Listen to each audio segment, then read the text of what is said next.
Okay, so hello everyone. My name is Bean Zaira E. Pujanes. I am 21 years old and ang buko verse ko ay John 3:16.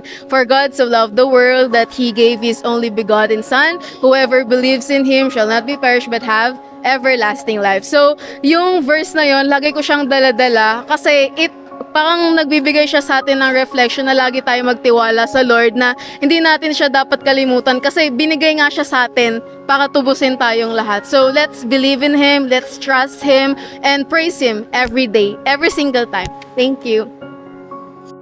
Yan, ako po si Jimboy Ramirez, 25 years old po.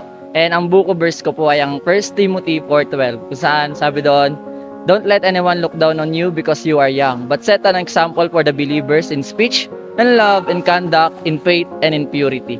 Yun po yung life verse ko kasi marami sa atin na namamaliit pero sabi nga doon, wag kang basta-basta magpapamaliit kasi kabataan ka, bagkos ikaw dapat yung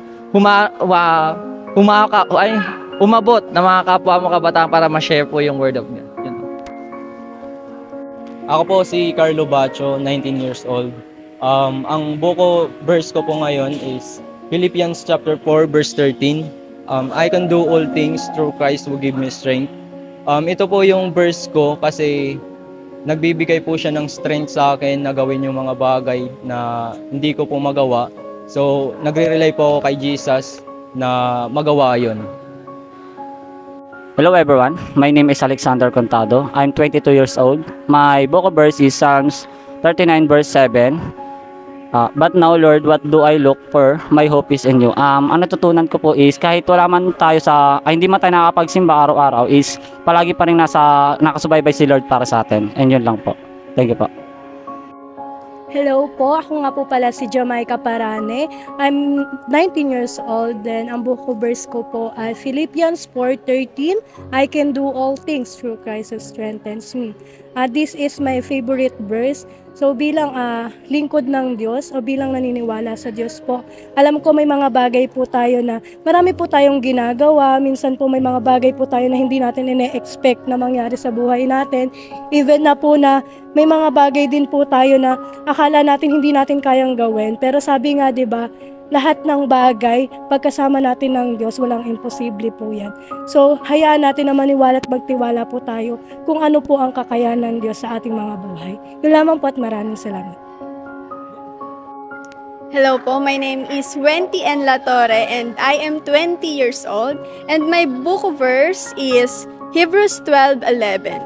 Sabi po doon, for the moment, all discipline seems painful rather than pleasant. But later, it yields the peaceful fruit of righteousness to those who have been trained by it. So ito po yung nakatulong sa akin sobra. Nung mga panahong talagang sinasubok din po ako kasi 'di ba tayo pong mga kabataan, 'di ba mas gusto natin kung ano yung gusto natin gawin, yun po yung gagawin natin. Pero sa buhay po natin, hindi sa lahat ng pagkakataon yung gusto natin yung masusunod kasi kadalasan yung gusto po natin, yun po yung nagdudulot sa atin sa kapahamakan. So sa buhay po natin, kailangan po natin ng disiplina.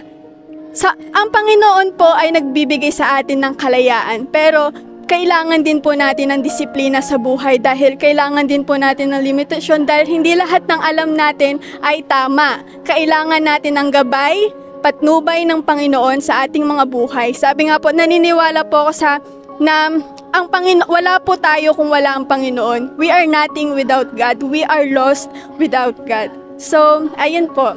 Thank you. Ay, ako nga po pala si Joanna Micaela Bidiguma, 20 years old.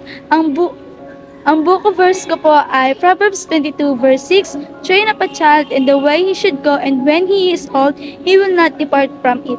Ang sinasabi po sa verse na ito is dapat habang bata pa lang tayo, tinuturuan na tayo ng ating mga magulang or ng kahit sino nakakatanda sa atin upang hindi tayo maligaw sa ating landas, sa ating tatahakin. And yung buhay natin na dapat palagi lang tayo nakasentro at nakagitna sa Panginoon. Yun lang po, thank you. So ayun po, magandang araw po. Ako nga po pala si Radi Olagera, 20 years old at ang book of verse ko po is Matthew 4:4. So which is the Lord is the source of life. So, ayun po. So, ang pagkakaintindi ko po doon is, minsan po tayo na mga tao na nabubuhay po ngayon is umaasa lang po tayo sa mga bagay or mga materialis na nagagamit po natin ngayon na tayo ay nabubuhay. So, ang nasa isip po kasi natin na para mabuhay po is kailangan po natin ng pagkain. Which is, ayun nga po, doon po sa verse is, ang sinasabi po doon is, kumbaga, ang tao po ay nabubuhay sa salita ng Diyos rin po. Hindi lamang sa tinapay nabubuhay ang tao, kundi sa salita ng Panginoon. So, kung tayo man po is mawala dito sa mundong ito, is kapag alam po natin yung Word of God is mararamdaman po natin doon yung God's will, and alam po natin sa sarili natin na kahit wala na po tayo dito sa mundo, is buhay pa rin po tayo sa pamamagitan po ng salita ng Diyos. Ayun lamang po. I'm Ruth Kimberly Salayon and 18 years old. Ang buko verse ko ay, Jesus Christ is the same yesterday, today, and forever. Hebrews 13 verse 8. So, ang sinasabi lang po dito ay hindi nagbabago yung pagmamahal sa atin ni God, which is, kung ano yung pagmamahal niya sa atin noon hanggang ngayon at sa future, ganun pa rin po at hindi yun magbabago. Thank you.